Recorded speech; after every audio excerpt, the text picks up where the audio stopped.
Tees Maar Khan was famous in his village for his so-called cleverness.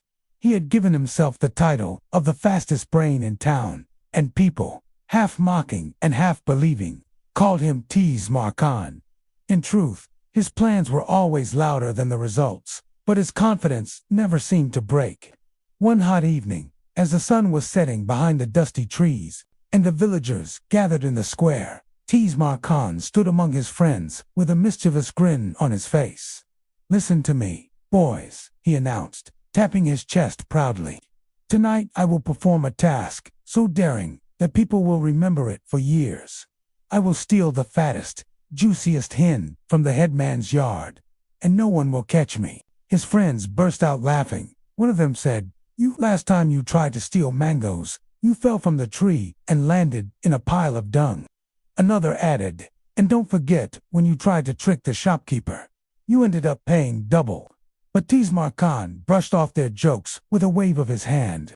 "That was the past. A true genius learns from mistakes. Tonight I'll prove I'm smarter than all of you." The night fell. The village grew quiet, and only the sound of crickets filled the air. Tees Maar Khan wrapped a rag around his head like a robber, darkened his face with soot, and tiptoed toward the headman's house. The headman's hens were famous for being plump and well-fed. The idea of snatching one and boasting about it later filled Khan with excitement. He crouched low, moving like a shadow along the mud walls. The moonlight glimmered on the straw roof of the headman's house. A dog lay snoring near the gate, and Khan whispered to himself, "Even the dogs are afraid of me tonight." Very carefully, he slipped into the yard and reached the wooden coop. The hens inside clucked softly, unaware of the intruder. Khan's heart pounded with thrill as he extended his hand. The moment his fingers wrapped around the biggest hen, the bird exploded with noise. "Cuckoo! Cuckoo! Cuckoo!"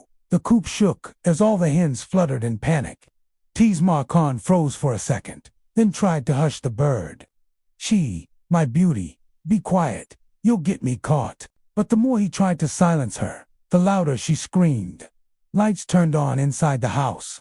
Dogs started barking wildly.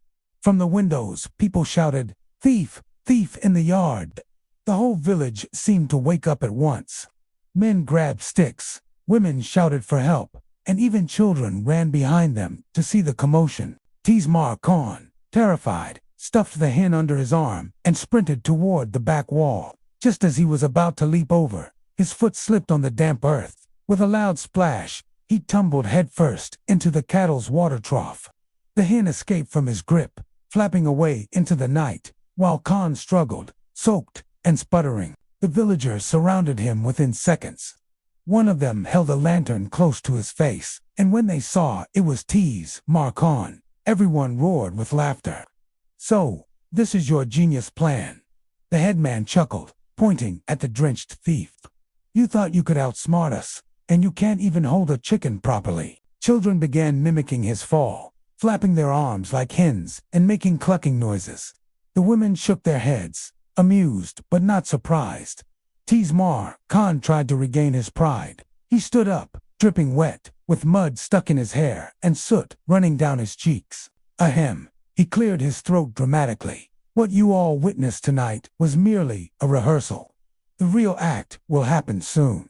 You see, only a true master tests his skills in practice before the final show." The villagers laughed even louder.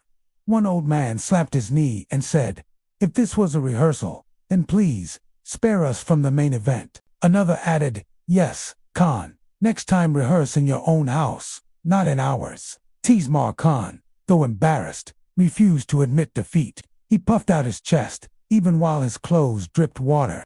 "Laugh all you want, but remember this: Tees Maar Khan never gives up. Next time, I'll come with a plan so sharp, so perfect, that none of you will even see me." He snapped his fingers dramatically, though the effect was ruined by the squelching sound of his wet shoes. The villagers left, one by one, still laughing and shaking their heads. Soon, only Tees Maar Khan stood there, alone in the moonlight, shivering slightly as the cool breeze hit his soaked clothes. He muttered to himself, "These villagers don't understand greatness. One day, they will beg me to show them how clever I am."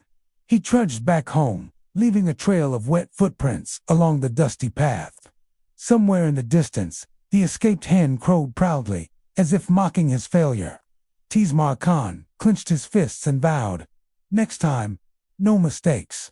I will prove that Tees Maar Khan is not just a name, but a legend." And so ended his grand adventure of the night, a plan that began with confidence and ended with a splash. Yet, in his heart, Tees Maar Khan still believed he was the smartest man alive, and that belief was perhaps his greatest comedy. The next morning, after his disastrous chicken heist, Tees Maar Khan decided he needed to restore his reputation. The villagers were still laughing about how he fell into the cattle trough. And wherever he went, children flapped their arms like hens and clucked to mock him. Khan could not let that humiliation stay. He needed to impress everyone again, and the best place to do that was none other than the village tea shop, the unofficial gossip center of the entire town. The tea shop was always buzzing in the mornings.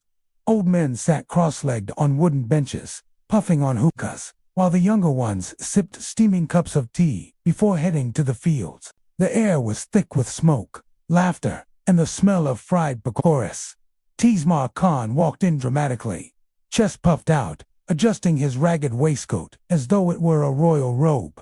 He chose the bench right in the middle so that everyone could see him. As soon as he sat down, a few villagers smirked knowingly. Someone whispered, "Look, the chicken hero has arrived." Another chuckled, "Careful, hide your hens, or they might disappear." Tees Maar Khan ignored them, pretending he hadn't heard. He cleared his throat loudly and began his performance. "Brothers," he said in a serious tone, "last night I faced a danger greater than any man has ever seen. While you all slept in peace, I was protecting the village." The crowd turned to listen, half amused, half curious. Tees Maar Khan leaned forward, lowering his voice dramatically. A lion appeared in the fields. Huge, with eyes glowing like fire. It roared, shaking the very earth beneath my feet. Most men would have fainted in fear, but not I. He slapped his chest proudly. Some boys giggled, and one of them whispered, "Lion. In this village, the biggest animal we've got is the milkman's cow." But Khan carried on, undeterred. The beast lunged at me, its claws ready to tear me apart. But I, Tees Maar Khan, stood my ground. With a single slap, he smacked his own hand loudly for effect. I sent that lion running back into the forest, whimpering like a kitten. The listeners broke into laughter, but Tees Maar Khan mistook it for admiration. He spread his arms wide, letting the imagined glory sink in. "So you see, my friends, you owe your peaceful sleep to me. While you dreamed sweet dreams, I was battling death itself." At that very moment, the tea seller, a thin man with a sharp tongue, walked up carrying a tray of steaming cups. He placed one in front of Khan and said dryly, "Very brave of you, Khan Sahib, truly inspiring. But let's settle the more pressing matter, the price of this tea. That will be 4 rupees." Tees Maar Khan's heroic expression cracked. He patted his pockets casually, pretending to be in no hurry. He checked the left one, then the right one, then inside his torn waistcoat. Not a single coin came out. The villagers watched with amusement as he searched. His face grew red, but he refused to admit defeat. "Ah," he finally said with fake seriousness, "you wouldn't believe it, but when I slapped the lion, it shook me so hard that all my money fell out of my pocket. Yes, that's right. The lion must have swallowed it. Terrible creature. Not only did it try to eat me, but it stole my wealth too." The tea shop exploded with laughter. One man wiped tears from his eyes and said, "So the lion ran away with your money as well." Another added, "Maybe tomorrow it will come back to return your change." The tea seller folded his arms and gave Khan a stern look. "Your lion stories are free, Khan Sahib, but tea is not. Someone has to pay." Khan looked around desperately, hoping one of his friends would rescue him, but everyone was enjoying the spectacle too much. No one moved. Realizing he was trapped, Tees Maar Khan straightened his back and raised his chin proudly. "Very well," he declared. "Consider this cup an investment in history. One day, when my name is written in golden letters as the savior of this village, people will say, 'This tea seller was wise enough to fuel the hero's courage with tea.'" The crowd laughed even louder. and someone shouted, "Fuel him with a broom instead." The tea seller shook his head, muttering, "Next time, no tea without advance payment." Tees Maar Khan stood up, brushing off his clothes with exaggerated dignity.